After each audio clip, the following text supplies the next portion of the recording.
Here we are. Check out some of the vendors here.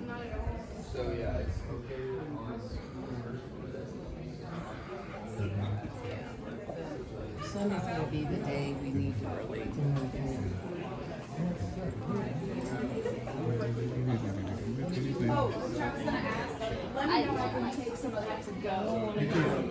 So we got breakfast, we got amazing donuts here.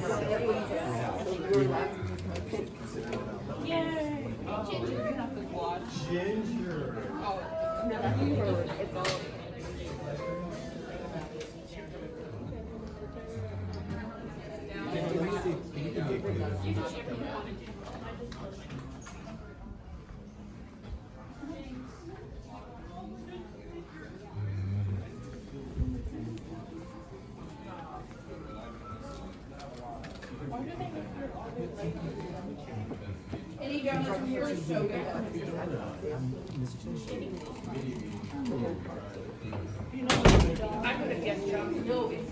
There's the keynote speaker, Dr. Darrell from Spelman, Vice President of Student Affairs. Keynote speaker. Look at me, Kentucky. I know that's right.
Fifth annual LGBTQ conference. And we usually do our building an inclusive college campus as well. And this year those conferences didn't take place for various different reasons. And the great thing about this is we at BCTC are flexible. And this just shows the dedication we have to our student success. And this gives us an opportunity to talk about the great work that we do here at BCTC. And so when you have to shift and you have to do things differently, it gives you an opportunity to be creative in the things that we do. I do want to say thank you to the committee. So if you was a committee member, please raise your hand or stand if you wish so we can celebrate you.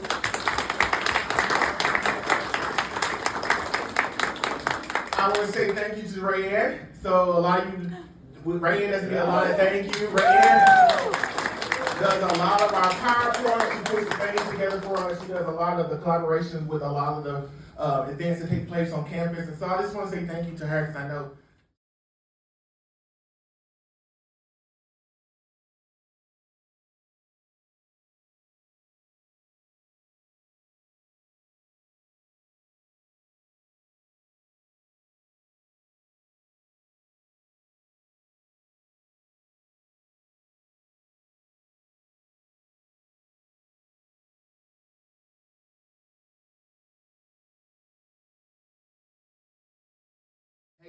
I'm always changing stuff. I sent her like, I don't know how many versions of it. And she said, I got it, IT. So you always want to thank people for that. Is Jane in here? Jane's out there working. I want to thank Jane. Oh, hold on, she got to hear this. Like Jane. Jane. Oh. Jane.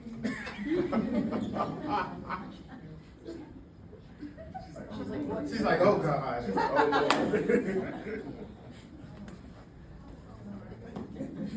I want to thank Jane. When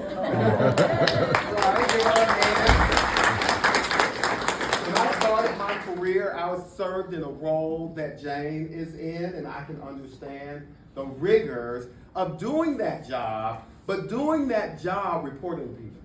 Like, that's a whole other thing. I also have to thank Jane because she kept me only eating one donut. All right, the donut is my weakness. So Jane, thank you so much.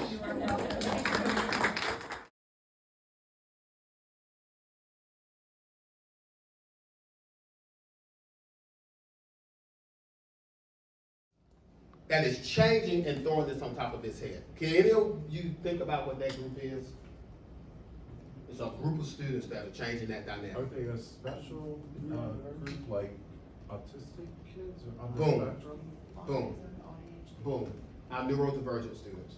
Yeah. Our neurodivergent students are throwing this on its head simply because our neurodivergent students, it is not always about their intellect, and that is some of it. It is about their social engagement, and we've not figured out how to adequately socially engage our neurodivergent students. So one of my children is neurodivergent, Delbert. And let me tell you about Delbert, because I have twin boys, I'll tell you that, right? Delbert is going to be very, very, very honest and matter of fact about everything. His brother is like me. He's a drama king of the house. Well, he's a drama prince.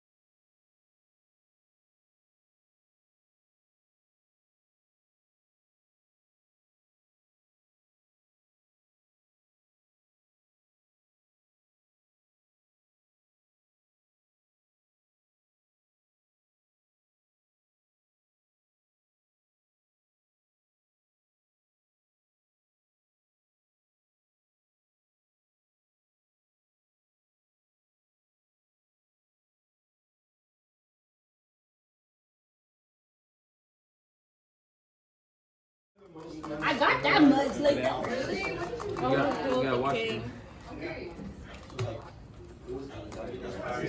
I saw what she was doing. She was trying to tell you. I was trying to tell you over Have and a over good and over day. again. Have a nice day. That's what I just said. No, You you said said happy good. birthday. You said good. Good. You said good. It's nice. There is a distinction. I specifically asked before we He started. said it was nice. Wait, what? It said my phone is 16% charged, but it's showing 1% over Hey, here. mister. Yeah. Yeah. I think. I missed it. Doing it over and over and over again. It's not a saying. Wait, It's emotion. You, I did She it. I did it. I saw it. She did it. I'm lying. She's literally doing it.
Leadership.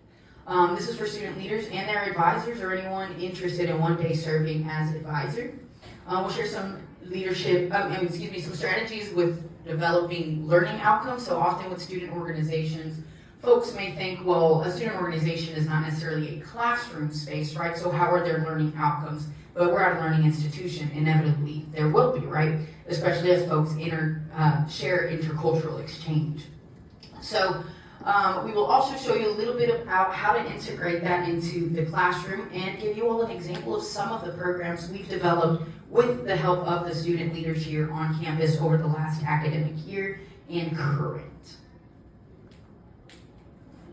We do want y'all to also note about intersectional leadership. So definitely one of the things that we don't often talk about is all of the layers of leadership, right? So if you all don't mind and going to menti.com for us or scanning that QR code and putting in that code.